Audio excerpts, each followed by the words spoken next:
हाय राम, देख तो जरा काजल को। इसको देख के लगता है क्या कि इसको किसी बात का अफसोस है?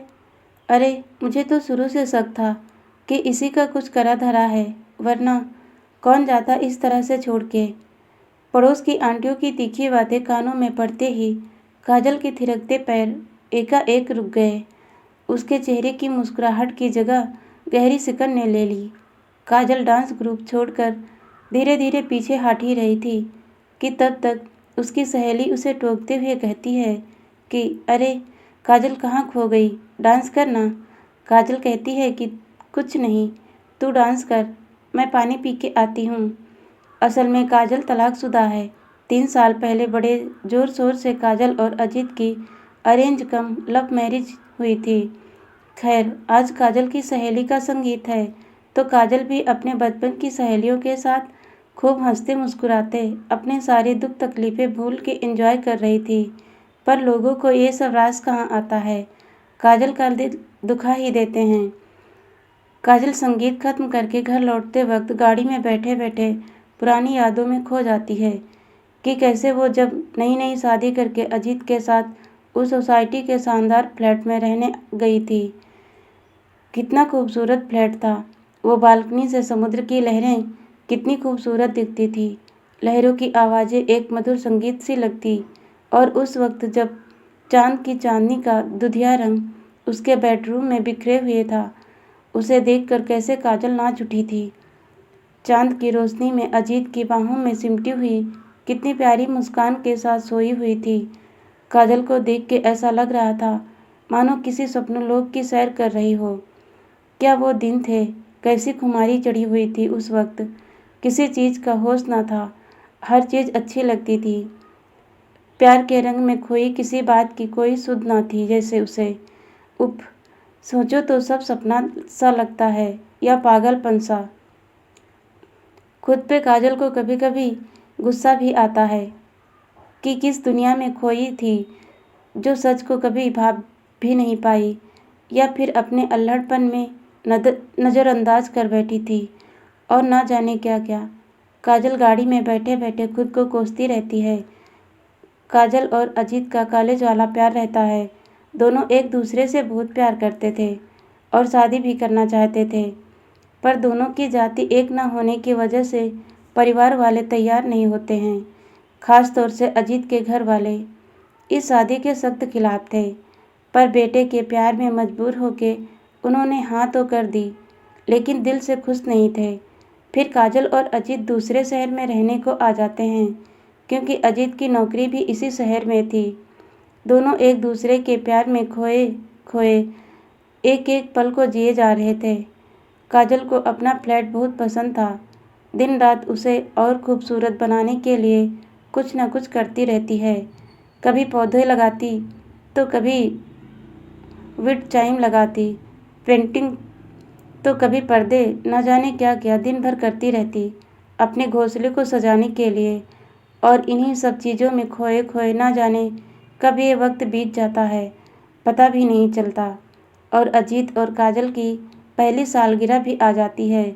दोनों ही एक दूसरे को अच्छे अच्छे गिफ्ट देते हुए अपने दोस्तों के साथ सालगिरह मनाते हैं। फिर कुछ दिन बाद अजीत को एक फ़ोन कॉल आता है और अजीत को माँ की बीमारी का पता चलते ही अजीत कुछ दिनों के लिए उनसे मिलने अकेले ही चला जाता है। अजीत जब अपने घर से लौट के आता है तो कुछ बदला बदला सा रहने लगता है, हमेशा खोया खोया सा रहता। काजल के पूछने पे थकान कह के बात टाल देता। फिर 1 महीने बाद अजीत कहता है कि उसकी कंपनी उसे विदेश जाने का मौका दे रही है, पर शुरू में मुझे अकेले ही जाना होगा। काजल खुशी खुशी अजीत को जाने की इजाज़त दे देती है, ये कह के कि मैं इंतज़ार करूँगी तुम्हारा। कोशिश करना मुझे भी जल्दी अपने पास बुला लेना, क्योंकि मैं तुम्हारे बिना रह नहीं सकती। फिर अगले हफ्ते अजीत पूरी तैयारी के साथ काजल को ढेर सारा प्यार देते हुए विदेश यात्रा के लिए निकल जाता है। कुछ शुरू में तो अजीत के फ़ोन आते थे, पर धीरे धीरे कम होने लगे। काजल जब भी फ़ोन करती तो काम में बिजी कह के अजीत फ़ोन रख देता। फिर धीरे धीरे फ़ोन पे भी बात करने का सिलसिला बंद हो जाता है। इधर काजल अकेली अकेली उदास रहने लगती है। हर वक्त अजीत के फ़ोन या उसके आने का इंतज़ार में बेसुध पड़ी रहती है। अजीत के साथ बिताए हुए प्यार के लम्हों को याद करती रहती। जब कभी रात में काजल को नींद न आती तो अजीत की शर्ट को लेकर उसके बदन की खुशबू को महसूस करती। घर के हर एक कोने से उसे बस अजीत की आहट सुनाई देती। ऐसे ही 6 महीने निकल जाते हैं। तभी डोरबेल की आवाज़ से दौड़ते हुए काजल जब दरवाज़ा खोलती है तो पोस्टमैन के हाथों में कोर्ट का पेपर देखकर हैरान रह जाती है। फिर जब अंदर आके उस लिफाफे में तलाक के पेपर पाती है तो काजल के होश उड़ जाते हैं।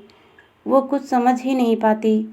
बस उसे ये ही लगता है कि अभी कहीं से अजीत आ जाएगा और ये बुरा सपना टूट जाएगा, पर ऐसा कुछ नहीं होता। तलाक के पेपर हाथ में लिए लिए ना जाने कितने फ़ोन पे फ़ोन वो अजीत को कर डालती है, पर अजीत फ़ोन नहीं उठाता। थक हार के आखिर में काजल अपनी माँ को फ़ोन कर रो पड़ती है। काजल की माँ घबरा जाती है। लाडो, कुछ बोल तो, क्या हुआ? कुछ बोल बेटा। काजल बस इतना ही कह पाती है, माँ, अजीत। अजीत, माँ घबराहट में कहती है कि क्या हुआ अजीत को? कुछ तो बता मेरे बेटा। काजल आज अपने अंदर 6 महीने से भरा दर्द माँ के सामने उड़ेल देती है। माँ कहती है कि तू इतने महीनों से अकेले अनजान शहर में रह रही है, बताया क्यों नहीं? आखिर माँ हूँ तेरी मैं। तू चिंता मत कर, हम दोनों कल ही आते हैं तेरे पास। काजल के माँ बाप इस हालत में काजल को देखकर सिहर उठते हैं और काजल को ज़बरदस्ती अपने साथ अपने घर ले आते हैं। काजल को किसी भी बात का विश्वास नहीं होता। बस वो एक बार अजीत से मिलने को परेशान रहती। हमेशा सोचती रहती कि ऐसी कौन सी गलती हो गई जो तुमने ऐसा किया। आखिर कसूर क्या था मेरा? कुछ तो कहते कभी। दूसरी तरफ तलाक के कोर्ट केस शुरू हो गए। काजल हर बार इस उम्मीद में जाती कि शायद अजीत से मुलाकात हो पाएगी, पर हमेशा ही उसके घर वाले ही आते। धीरे धीरे काजल अजीत से मिलने की उम्मीद छोड़ बैठी थी। तभी लास्ट कोर्ट हियरिंग के दिन अजीत कोर्ट आता है, पर काजल को यूं अनजान नज़रों से देखता हुआ तलाक की फाइनल हियरिंग खत्म करते हुए बिना कुछ बोले चला जाता है। काजल वही खड़ी खड़ी पत्थर सी मूरत बन जाती है। आज उसका प्यार और इंसानियत से भरोसा उठ जाता है, फिर भी दिल में एक टीस हमेशा उसके रहती है, जो हजारों बार मन ही मन में अजीत से पूछती रहती है कि मेरे प्यार में कौन सी कमी रह गई थी? आखिर कसूर क्या था मेरा? कुछ तो कहने की हिम्मत दिखा पाते कभी। मुझे भी तकलीफ़ होती है, पत्थर की मूरत नहीं हूँ मैं। काजल अपने माँ बाप की खुशी के लिए अब बस जीती, उनकी खुशी के लिए खुद को खुश रखती, साथ ही खुद के पैरों पे खड़ी होकर समाज में एक पहचान भी बना चुकी है।